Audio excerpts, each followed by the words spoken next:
నీటి పరిరక్షణ పైన చాలా అవగాహన ప్రచారం చాలా అవసరం. అంటే మనం దేశంలో మనందరం భాగస్వామ్యం తీసుకోకపోతే అంటే నీటికి విలువ తెలియట్లేదు మనందరికీ. సో ప్రతి ఒక్కరూ బాధ్యతగా నీటిని వినియోగించాలి. స్కూళ్ళు, కాలేజ్ విద్యార్థుల సహకారంతో మేము ఒక అవగాహన ర్యాలీలు పెట్టాలనుకుంటా ఉన్నాం, ప్రచారాలు చేయాలనుకుంటా ఉన్నాం. నీరు మనకి దేవుడిచ్చే వరం. అంటే నీరు లేనప్పుడే మనకి దేవుడు గుర్తొస్తాడు. అందుకని అలాంటి నీటిని వృధా చేయకూడదు. ప్రకృతి నుంచి వచ్చే మనకి ఆకాశం నుంచి రాలే ప్రతి నీటి బొట్టుని ఒడిసి పట్టుకోవాలి. అది మనకి అవసరాలకి వాడుకోగలగాలి. అలాగే నేను చిన్నప్పుడు యువతకి చాలా సమ్మర్ టైంలో జాబ్స్ చేద్దాం అనుకునేవాడిని. నేను అధికారులతో మాట్లాడుతూ ఒకటే అడిగాను, ఉద్యోగాలు మనకు ఉపాధి లేవు, ఉద్యోగాలు లేవు అంటారు. అసలు ఎందుకు వచ్చింది ఈ మాట అంటే, అసలు ఉపాధి శ్రామికుడికి అర్హత ఏంటి అనేది ప్రిన్సిపల్ సెక్రటరీ గారిని అడిగాను. కష్టించి నేను నా కండ కరిగించి నేను పని చేస్తా, అంతే. పనిచేసే మనస్తత్వం ఉంటే ఇక్కడ మటుకు కులం లేదు, మతం లేదు, ప్రాంతం లేదు, ఏమీ లేదు. నీకు పని కల్పించే హక్కు ప్రభుత్వం ఇచ్చింది, యూ కెన్ డిమాండ్.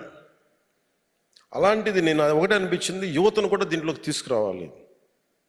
ఖాళీగా కూర్చొని టీవీల్లో చూస్తా, లేదంటే టెలిఫోన్లు, మన సెల్ ఫోన్లు చూస్తా, వీటిని చేసే కంటే కూడా డబ్బులు వస్తాయి, రాష్ట్ర నిర్మాణానికి పనిచేస్తాయి. ప్రతిసారి చాలాసార్లు మీరు ఒక కీలకమైన అంశం లేవనెత్తారు. చాలాసార్లు, చాలా సందర్భాల్లో చాలా ముఖ్యమంత్రులు కూడా మాట్లాడారు. నేను అలాంటి మీటింగ్స్లో కూడా ఉన్నాను. జాతీయ ఉపాధి పథకాన్ని వ్యవసాయానికి అనుసంధానం చేయమని. నాకు దీని అవసరం చాలా చాలా నేను అర్థం చేసుకున్నాను ఇది. ఎందుకంటే గత 10 సంవత్సరాలుగా నేను ఇది వింటూ ఉన్నాను. నేను దీన్ని అవగాహన చేసుకుంటూనే ఉన్నాను. ఇది సెంట్రల్ ప్లానింగ్ కమిషన్ వాళ్ళు చెప్పాలి, 16th ఫైనాన్స్ కమిషన్ వాళ్ళు చెప్తే తప్ప దీన్ని తీసుకురారు. ఖచ్చితంగా నేను దీన్ని వాళ్ళ దృష్టికి తీసుకెళ్తాను.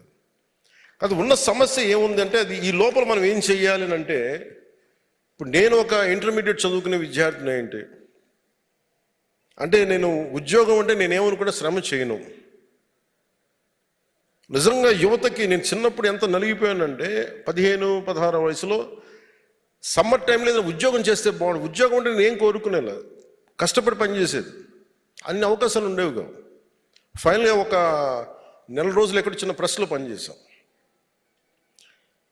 ఆ తర్వాత వాళ్ళకు కూడా నాకు ఇవ్వలేకపోయారు తర్వాత పాపం అవకాశం.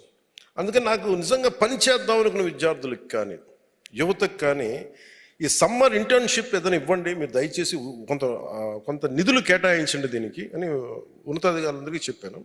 సో వేసవిలో విద్యార్థులు, ఉత్సాహవంతమైన యువతని నీటి సంరక్షణ అవగాహన కార్యక్రమాలతో పాటు కార్యక్రమాల్లో భాగం చేయాలి. వారికి వేసవి ఇంటర్న్షిప్ ద్వారా గౌరవ వేతనాలు, సర్టిఫికేట్లు ఇచ్చి ప్రోత్సహించాలి. నీటి సంరక్షణ, నీటి వనరుల పర్యవేక్షణ, తాగునీటి సమస్యలను ఎదుర్కొనే ప్రక్రియలు వారి సహకారం తీసుకోవాలి. అలాగే యువత కూడా శ్రామికుడి కష్టం తెలియాలి అంటే మీరు కూడా శ్రమ చేయాలి. ఏదో మనం పనులు చెప్పేస్తాం, డబ్బులు ఇసిరేస్తాం, పనులు చేస్తారంటే కదా. నిజంగా నాకు ఎందుకు మీరంటే ఇంత గౌరవం ఉందంటే, నా ఒళ్ళు వంచి నేను పని చేస్తాను. నేను దుక్కి దున్నే, గుంటలు తీశాను. గుంట తవ్వడం ఎంత కష్టమో నాకు తెలుసు. మామిడి చెట్లు ఎండిపోతూ ఉంటే నా 8 ఎకరాల పొలంలో ఒక సంవత్సరంలో 100 మామిడి చెట్లు ఎండిపోయినాయి. ఏడుపు వచ్చేసింది. పచ్చడి చెట్లు ఎండిపోతాయి. ఇంకొక సంవత్సరం సినిమాలన్నీ మానేసి కూర్చొని మళ్ళీ వాటిని రక్షించుకోవడం, నాకు ఇందులో ఎన్ని కోట్లు వస్తాయో నాకు తెలియదు, కానీ నాకు ప్రతి మొక్క బతకాలని తప్పించాను ఆ రోజు. ఆ శ్రమ చేస్తున్నప్పుడు వెన్నెముక విరిగిపోద్ది. నాకు తెలుసు ఎంత కష్టం. నొప్పులు వచ్చేస్తాయి. గడపార పట్టుకుంటే చేతికి ఇవి కణుపులు వచ్చేస్తాయి.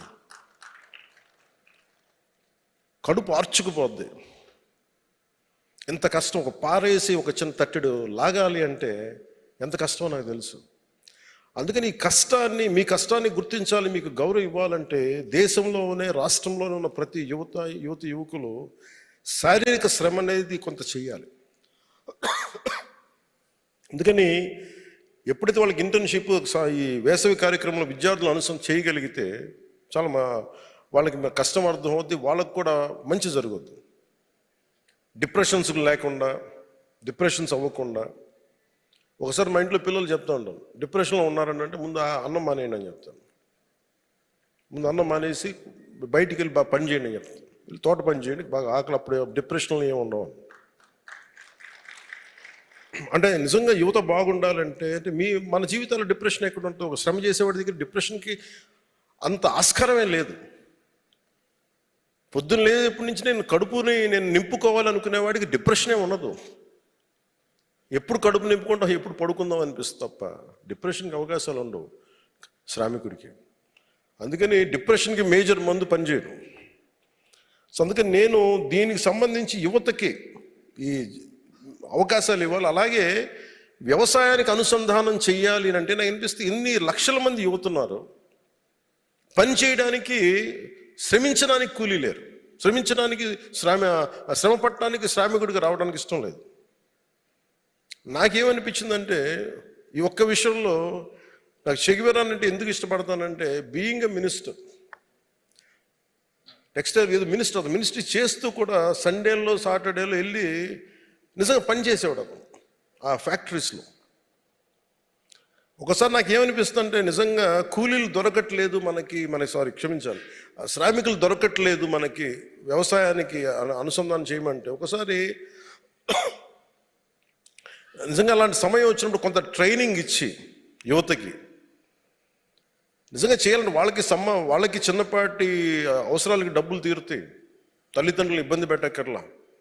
అందుకని యువతను కూడా వ్యవసాయానికి అనుసంధానం చేస్తే బాగుంటుంది. దాని ప్రకారం ఏదన్నా దాంట్లో క్రమంగానే ఈ రోజున యువతకి సమ్మర్ జాబ్ ఈ కార్యక్రమాలని, నీటి సంరక్షణ అవగాహన సదస్సుల్ని ఇంటర్న్షిప్ ద్వారా మనం ట్రై చేస్తున్నాం. ఇది ఒక ప్రయత్నం మొదలు పెడతా ఉన్నాం.